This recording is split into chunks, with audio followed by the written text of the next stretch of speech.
Have you ever heard of Zuck Bucks? I asked because 3 North Carolina state senators, all Republicans, sponsor the Election Integrity Act. It addresses Zuck Bucks, among other things. Carolina Journal first covered Zuck Bucks last month.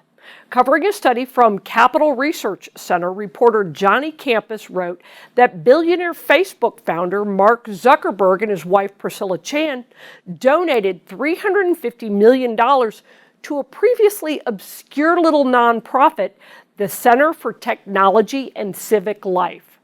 That group then gave the money to local elections officials in North Carolina and other states.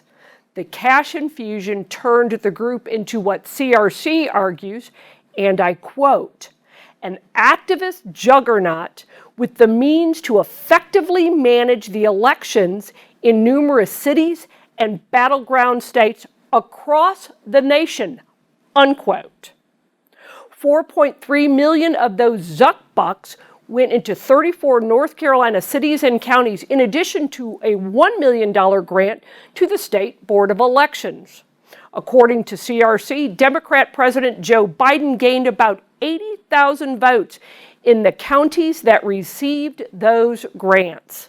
The Election Integrity Act would ban private financing, like Zuck Bucks, that aim to influence the administration of our public elections.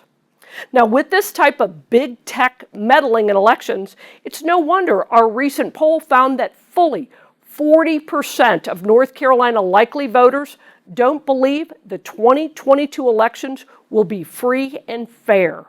The Election Integrity Act is designed to restore faith in our process. Republican Senators Warren Daniel, Paul Newton, and Ralph Heiss are the Act's lead sponsors. Along with banning Zuck Bucks, the Act requires that absentee ballots be received no later than 5 p.m. on Election Day. That change would prohibit the 9-day post-election ballot harvesting palooza that D.C. Democrat lawyer Mark Elias negotiated with Democrat State Board of Elections Executive Director Karen Brinson Bell and Democrat Attorney General Josh Stein. Lastly, the proposed legislation appropriates $5 million to help any North Carolinian who needs a photo ID to vote in person. Now, I want as many legal votes cast and counted as possible. I don't want to see a repeat of the 2020 election counting chaos caused by the Mark Elias collusive settlement, nor should anyone want the election free-for-all that would be H.R. 1. So what can you do? First, be sure to read and share the work of our Dr. Andy Jackson. He directs our Center for Public Integrity. You can find him at johnlocke.org.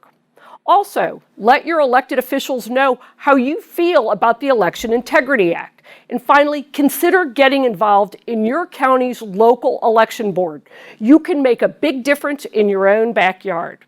Now, if you have feedback for me, email me at rightAOC@johnlocke.org. For all the news and information you won't get anywhere else, visit carolinajournal.com and johnlocke.org. And while you're there, please consider an investment in freedom so we can continue to bring you the information you need to make wise public policy decisions. Stay safe, stay informed, and stay engaged.